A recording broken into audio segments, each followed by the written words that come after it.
ขันจะเป็นเมียขอเศร้าสองแรงสองได้อยู่บ่แม่เนื้อโอนแล้วหอมแก้มแม่แล้วมุนก่อนสิออกจากบ้านไปหาสู่แม่ตองยามมือแลงบาดกลับมาหอดบ้านน้องหอมสองเถื่อเด้อตาว่าเศร้าก็โศกเล่นก็โศกเจ้าหับไว้อยู่บ่นอ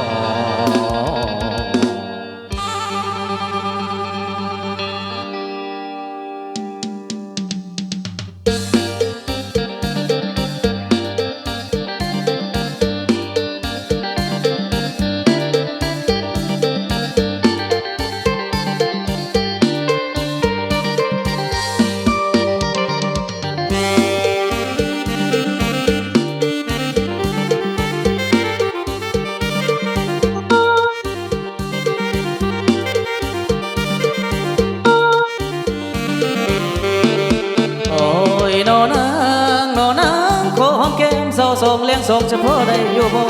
ขอแก้มเศร้าสองเลี้ยงสองเฉพาะได้อยู่บ่สาวได้น้อปากว่าได้สิขอน้องแต่งงานบ่ต้องย่านเรื่องอื่นเด้อสาวบ่ต้องย่านเรื่องอื่นเด้อสาวขอเศร้าสองเลี้ยงสองนั้นมันขอหอมแก้มแนมเห็นเจ้าผู้สาวแก้มเปิ้นแนมเห็นเจ้าผู้สาวแก้มเปิ้นบังเอิญได้พอเสียตายจองประสานเจ้าอยู่บ้านเขตทินแดนใดเจ้าอยู่บ้านเขตทินแดนใดแก้มคือขาวคือนวลมักเก่งนี่น้องใจใส่ห้องอย่าเป็นผัวกอดกายใจใส่ห้องอย่าเป็นผัวกอดกายกันบุญหลายได้เป็นคู่น้องคู่น้องสิหอมแก้มสู้คืนตื่นแต่เช้าอายสิลุกมาหอมมาแต่งานยามใดอายสิหอมนั่งเจ้าบ่แม่นหมอเดาเด้อละบ่แม่นหมอเดาเด้อละเบิ่งออกอยู่นะว่าแก้มเจ้ามันดีแก้มน้องก็เอิ้นแก้มปิลีแก้มน้องก็เอิ้นแก้มปิลีแก้มแบบนี้แก้มหาเงินมันคำแก้มแบบนี้แก้มหาเงินมันคำได้ไม่งามต้องหาเงินเก่งได้ไม่งามต้องหาเงินเก่งยามแก้มจะเป็นสิหอมเมาหอมเมางานหนักอายสิสู้บ่เศร้า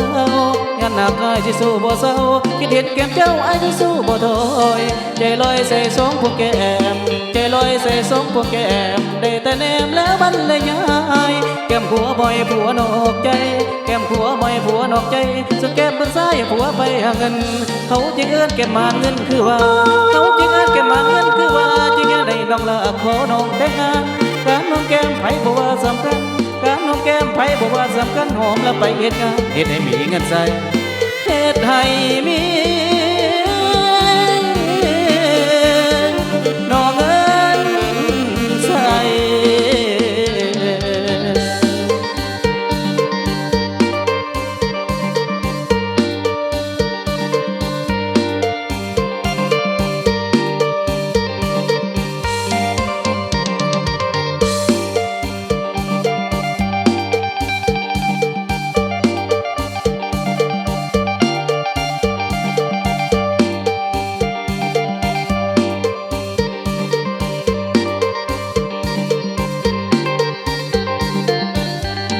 บ่แม่นหมอเดาเด้อละ